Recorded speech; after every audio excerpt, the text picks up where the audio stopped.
Mari kita berdoa. Tuhan, sebentar kami akan merenungkan satu bagian firman Tuhan dengan tema bagaimana kami harus menjaga confident atau kepercayaan yang ada dalam diri kami. Biarlah Tuhan sendiri yang boleh beserta dengan kami, membukakan hati dan pikiran kami, supaya setiap kebenaran yang kami renungkan ini boleh Tuhan ambil, lalu Tuhan tanamkan dalam-dalam di dalam pikiran kami maupun hati kami, supaya kebenaran firman Tuhan ini boleh menjadi bagian dalam kehidupan kami, khususnya pada waktu kami melewati atau menjalani kehidupan iman kami di tengah-tengah dunia ini. Terima kasih Tuhan, berkati jam renungan firman Tuhan di pagi hari ini. Dalam nama Tuhan Yesus kami berdoa. Amin. Selamat pagi, rekan-rekan remaja sekalian dikasih oleh Tuhan. Hari ini kita akan bersama-sama belajar tentang bagaimana kita menjaga kepercayaan kita atau confident di dalam diri kita. Ya. Nah, sebelum saya menyampaikan firman Tuhan, saya akan putar satu video dari YouTube. Ini video tentang Got Talents, tapi bukan yang Amerika, tetapi yang Swiss, gitu ya. Mari kita saksikan sebentar apa yang disaksikan di dalam video ini. Mari kita saksikan sebentar.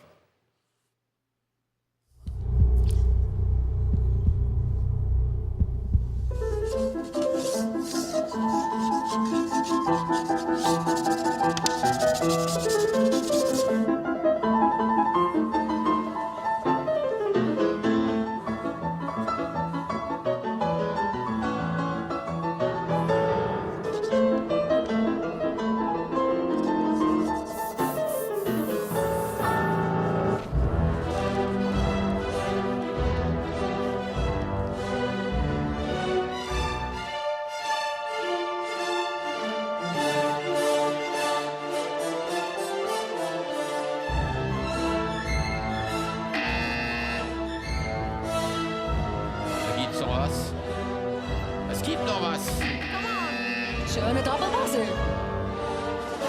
Man sieht ja nichts seit Stunden. Johnny, Was ist das unten? Ich will doch sehen, was es ist. Es passiert nichts.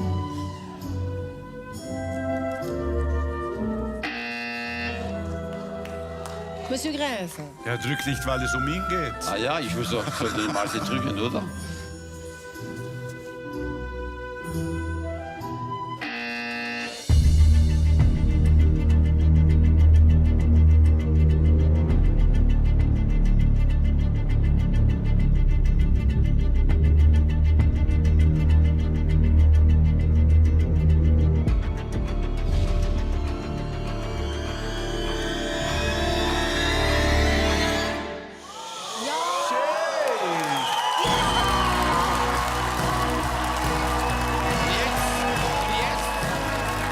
Jetzt stehen wir ein bisschen blöd da.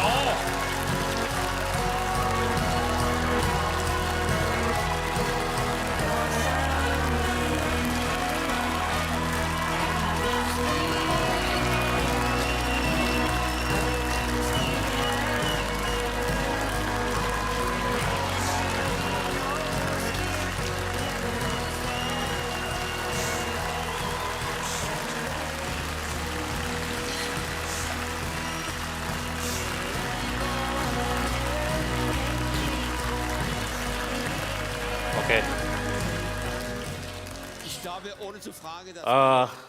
Saudara pernah nonton video ini? Saudara, waktu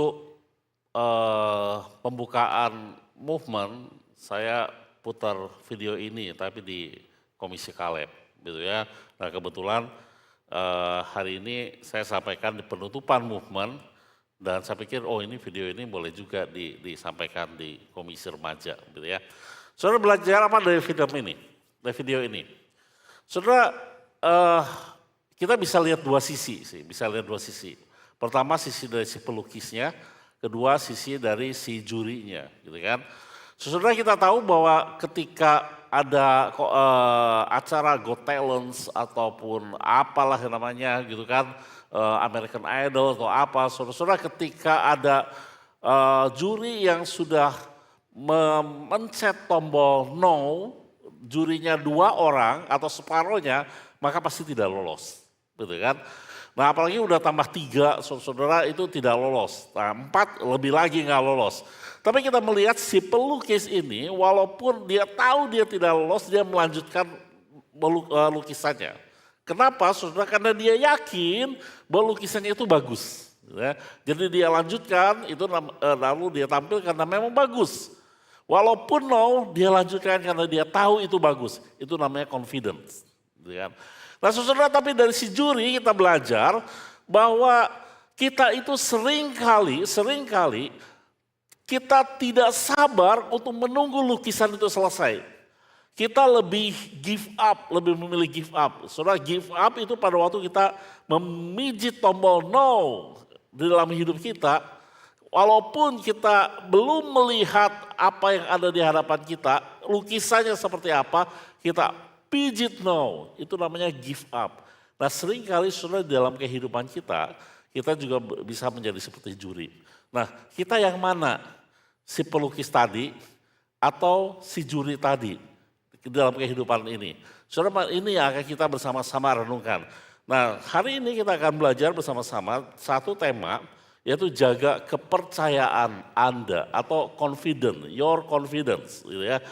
Nah firman Tuhan yang akan kita renungkan bersama-sama diambil dari ini. Ibrani 10 ayat 35, mari kita baca bersama-sama. Ibrani 10 ayat 35, 1, 2, 3. Sebab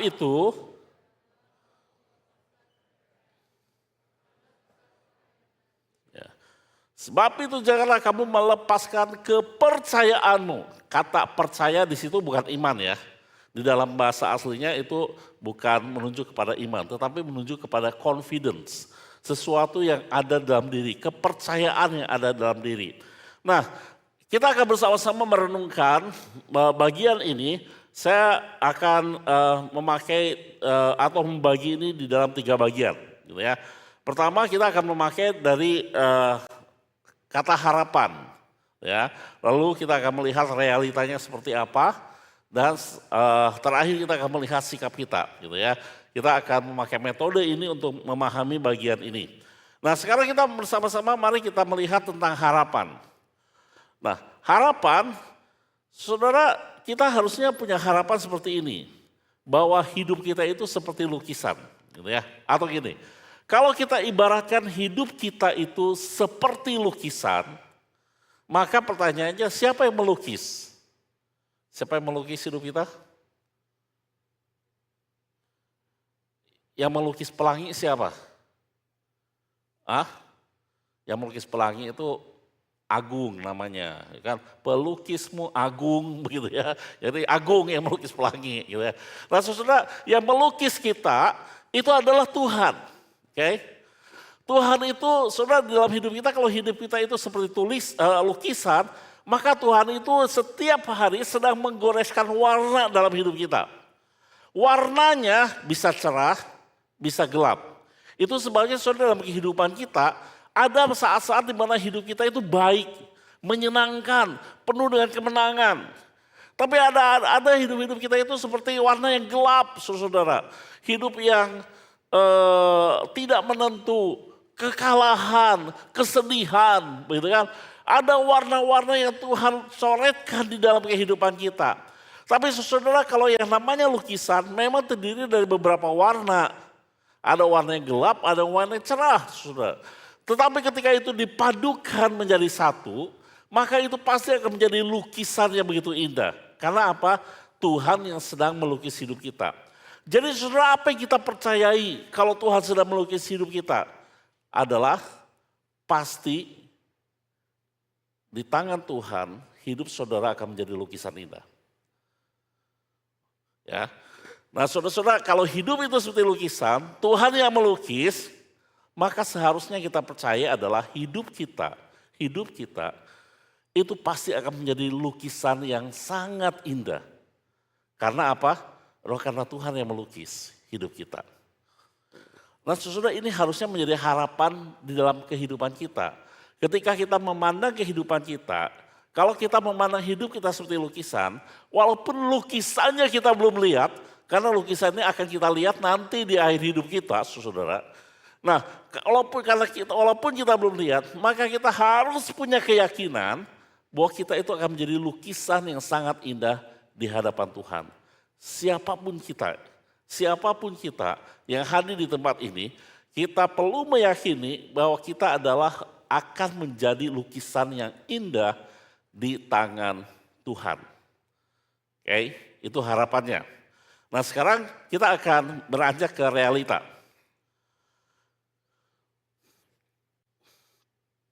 Realitanya, saudara. Masalahnya adalah saat ini kita belum melihat lukisan hidup kita itu seperti apa. Kita harapannya saudara lukisan kita ini seperti ini, begitu indah. Tapi masalahnya lukisan itu belum selesai, kita belum melihatnya.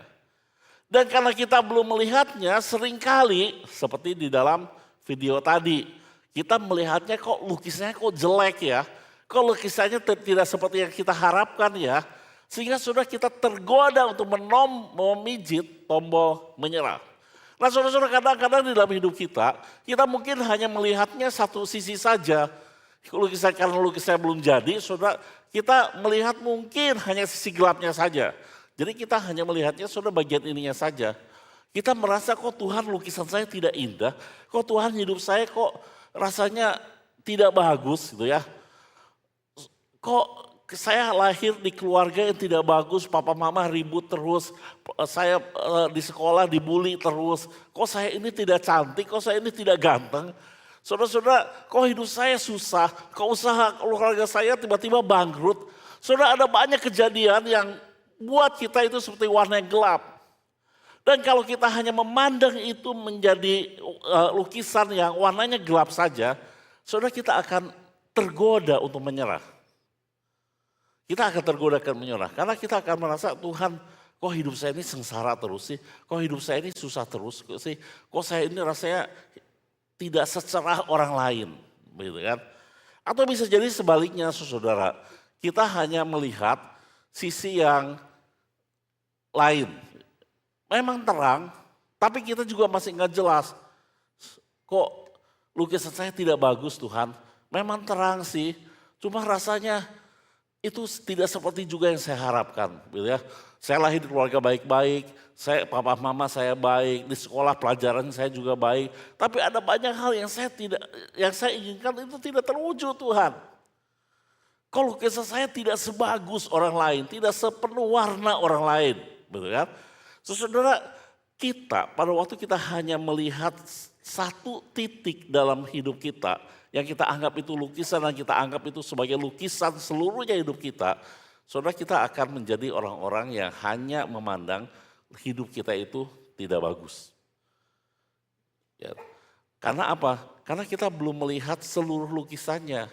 Kita baru melihat satu sisi atau satu warna di dalam kehidupan kita, saudara yang kita anggap itu lukisan padahal itu belum jadi. Ya.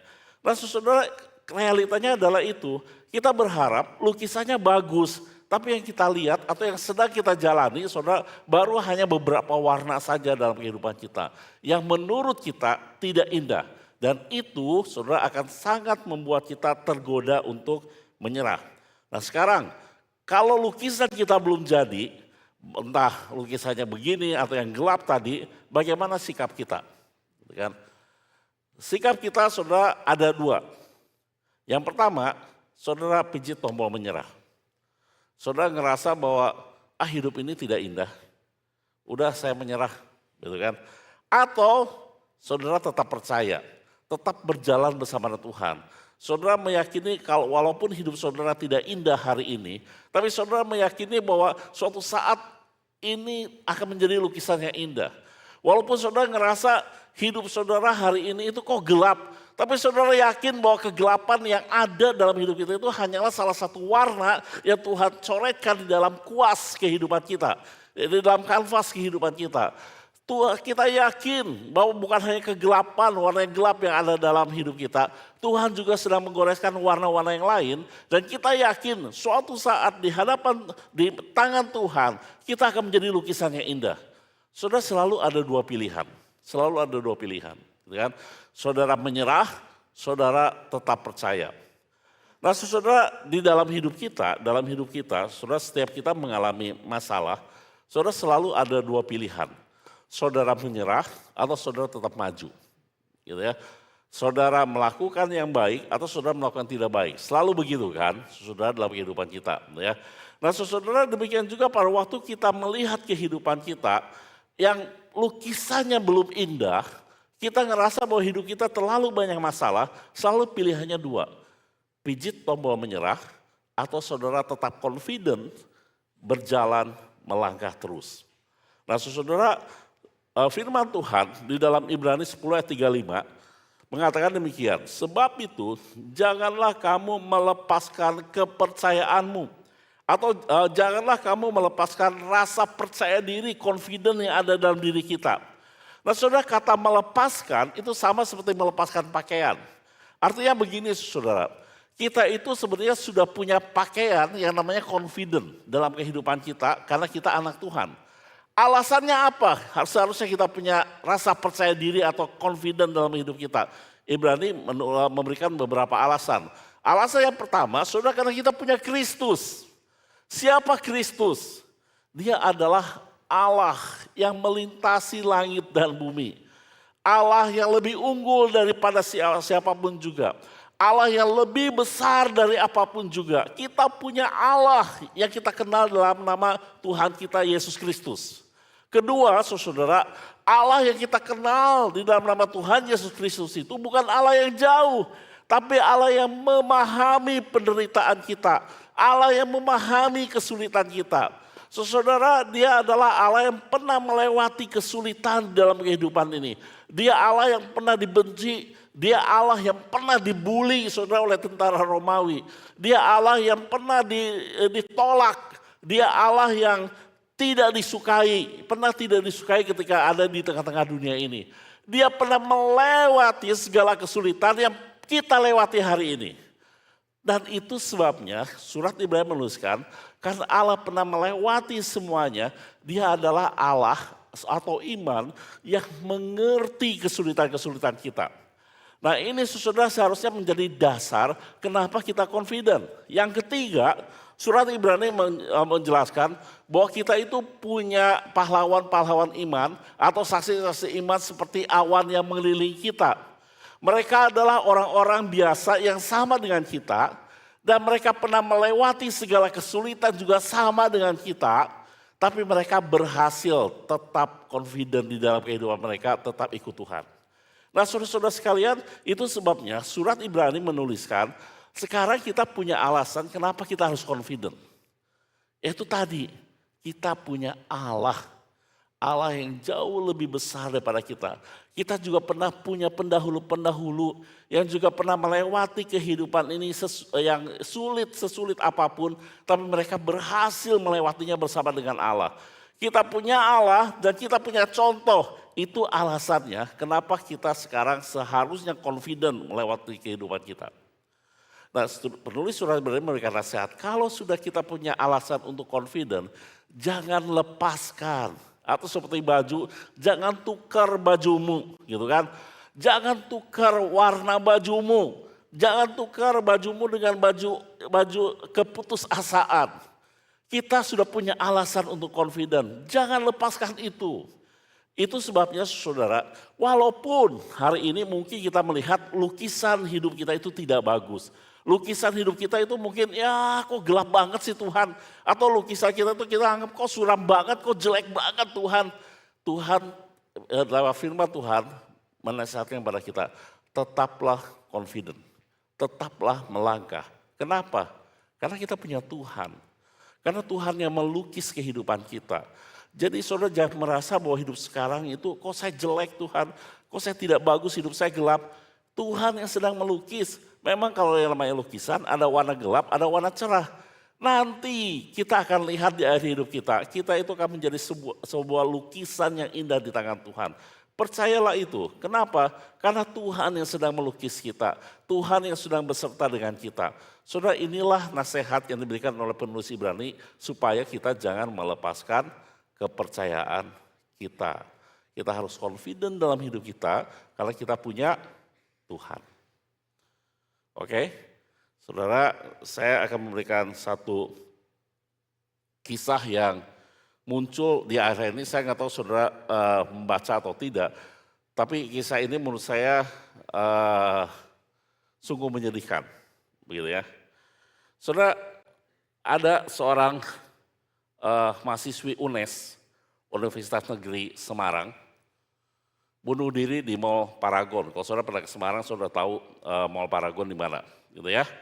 Lalu sebelum dia bunuh diri, dia menulis surat kepada mamahnya.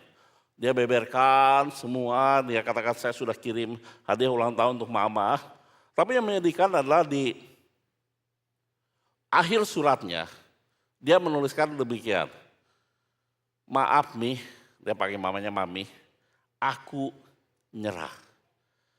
Saya nggak baca kisahnya seperti apa, saya juga nggak tahu masalahnya apa sih sedang dia hadapi, saya nggak tahu. Tapi mungkin yang dia hadapi itu berat sekali.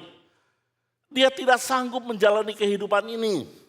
Mungkin kalau dia melihat lukisan hidupnya, dia melihat lukisan hidup dia itu kok warnanya gelap terus.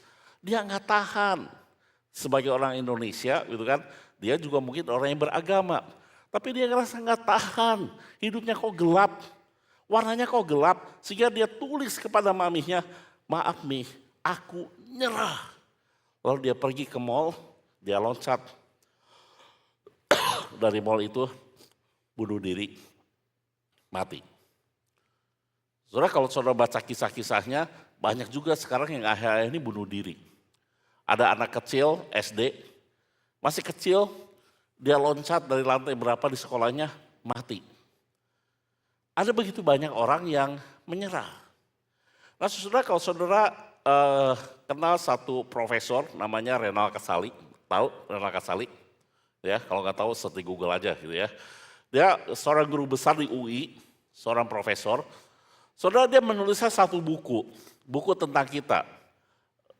Buku itu berjudul Generasi Strawberry. Saudara tahu buah strawberry? Strawberry itu kalau dilihat indah, tapi itu buah yang rapuh. Betul kan? Buah strawberry itu kalau digosok sedikit atau digeser sedikit, entah pakai sikat gigi atau pakai tangan, itu mudah hancur kulitnya. Kelihatannya indah, tapi rapuh, mudah hancur. Itulah generasi kita. Gitu kan? Saudara, Profesor Nakasali menggambarkan generasi saat ini itu adalah generasi yang kelihatannya indah.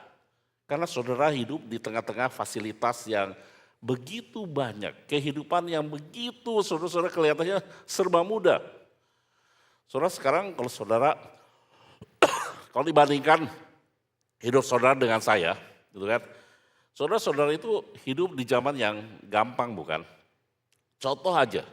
Saudara hampir semua kita sekarang punya telepon ya kan? Dulu saudara waktu saya seusia kalian, kalau mau telepon itu harus pergi jalan kaki ke satu box yang namanya telepon umum dan harus masukin uang gocap, gitu kan? Baru bisa telepon, gitu kan? Nanti berapa menit masukin lagi uang gocap Rp50, gitu kan? Nah saudara, sekarang mau telepon gampang, ya. Dulu kalau zaman saya seusia kalian kalau mau bikin tugas harus mesin tik. Tek. Kalau salah pakai tip X. Kalau salah lagi ganti kertasnya, ketik ulang. Gitu kan. Sekarang gampang. Saudara dengan komputer, saudara bisa melakukan banyak hal. Dulu komputernya saudara zaman saya belajar pertama komputer nggak kayak sekarang. Dulu komputernya pakai disket. Disket itu lembaran saudara yang tipis. Jadi harus ada 2 disket program, lalu disket apa lagi, data, begitu ya. Nah sekarang tidak perlu, saudara, semuanya sudah gampang. Itu sebabnya Profesor Renal Kasali di zaman ini, generasinya adalah generasi yang kelihatannya indah, semuanya begitu indah, semuanya ada, tapi rapuh, tidak punya daya juang. Itu sebabnya tidak heran saudara bahwa ada begitu banyak anak remaja atau anak pemuda seperti mahasiswi ini. Dia menyerah dengan kehidupannya, lalu dia memijit tombol menyerah dan dia bunuh diri. Saudara, kita tidak tahu agamanya apa anak ini. Tapi begini saudara yang saya ingin sampaikan. Saudara, mungkin kita juga serapuh mahasiswi UNES ini. Mungkin kalau kita menghadapi masalah yang dihadapi mahasiswi UNES ini, kita juga sama tidak tahan. Tetapi hari ini saya ingin mengingatkan, saudara, kita masih punya Tuhan. Kita masih punya Tuhan, dan Tuhan kita, Allah kita adalah Allah yang besar melampaui segala masalah yang sedang kita hadapi. Allah kita adalah Allah yang besar, yang bisa mengatasi semua hal dalam kehidupan kita. Allah yang jauh lebih besar dari masalah yang sedang ada dalam kehidupan kita. Kita masih punya Allah. Dan kalau kita merasa bahwa hidup ini kok gelap, saudara ingatlah ini, di tangan Tuhan. Memang Tuhan seringkali izinkan ada warna gelap dalam kehidupan kita. Tapi kita harus ingat, kita ini sedang dilukis oleh Tuhan. Dan suatu saat Tuhan akan melukisnya dengan satu lukisan yang indah. Itu sebabnya kita tetap harus confident dan jangan menyerah. Ya.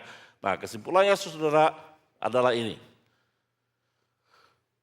Pada waktu kita berjalan, saudara harus fokus ke depan. Fokus ke depan artinya apa? Saudara harus percaya bahwa kita ini adalah lukisan di tangan Tuhan. Tuhan pasti sedang melukis kita dengan akan menjadi lukisan yang indah.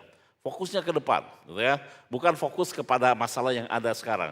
Yang kedua, tetap confident, tetap percaya, melangkahlah, saudara yakinlah bahwa saudara sedang dilukis oleh Tuhan, lukisan yang pasti indah, dan Tuhan tidak akan meninggalkan kita. Teruslah berjalan, teruslah confident, teruslah percaya melewati kehidupan ini. Karena apa? Ini, di tangan Tuhan, percayalah kita akan pasti menjadi lukisan yang indah. Jadi jangan menyerah, berjalanlah bersama dengan Tuhan. Amin. Mari kita berdoa. Tuhan, terima kasih. Hari ini kami boleh diingatkan oleh kebenaran firman Tuhan supaya kami tetap percaya. Kami tetap confident melewati kehidupan ini. Kami tahu Tuhan bahwa dalam hidup kami tidak selamanya indah. Hidup ini tidak selamanya warnanya cerah. Kadang-kadang warna kehidupan kami gelap. Tapi kami yakin apapun itu, warna apapun itu, di tangan Tuhan akan disatukan menjadi sebuah lukisan yang indah. Kami percaya bahwa Tuhan sedang melukis kehidupan kami. Kami percaya bahwa di akhir hidup kami akan melihat bahwa lukisan hidup kami itu indah. Perpaduan antara warna gelap dan warna cerah dan akhirnya menjadi lukisan yang indah karena Tuhanlah yang sedang melukis hidup kami. Itu sebabnya biarlah ketika kami melewati kehidupan ini, walaupun lukisannya belum jelas, walaupun kami merasa lukisannya itu jelek, tapi kami percaya di tangan Tuhan, kami tetap akan menjadi lukisan yang indah. Dan itu sebabnya kami mau percaya, berjalan penuh dengan kepercayaan diri, penuh dengan confident untuk melangkah bersama dengan Tuhan. Alasannya cuma satu, karena kami punya Tuhan yang hidup, Tuhan yang memahami kehidupan kami. Terima kasih Tuhan untuk kebenaran firman Tuhan ini. Dalam nama Tuhan Yesus kami berdoa dan mengucap syukur. Amin.